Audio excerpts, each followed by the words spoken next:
Mēs nodrošinām dzīvnieku izsekojamību. Rūpīgi un uzmanīgi no to dzimšanas brīža visā dzīves garumā.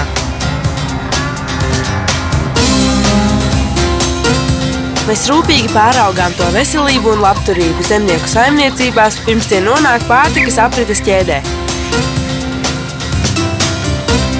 Nepārtraukti novērojam, pārbaudām, pārliecinamies, izmantojot zinātniskas metodes un tehnoloģijas.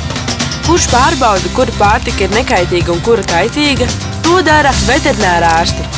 Kurš iznīcina to, kas varētu būt bīstams cilvēka veselībai? Kurš nodrošina, lai mēs visi varētu būt pārliecināti, ka mūsu pārtika ir nekaitīga? To dara veterinārārsti. Veterinārārsti ir vairāk nekā tikai dzīvnieku ārsti. Privāti praksēs, zemnieku saimniecībās, valsts iestādēs, visā pārtikas aprites ķēdē. Veterinārārsti palīdz aizsargāt cilvēka veselību. It visur ikdienā mēs sastopamies ar veterinārārstu darbu.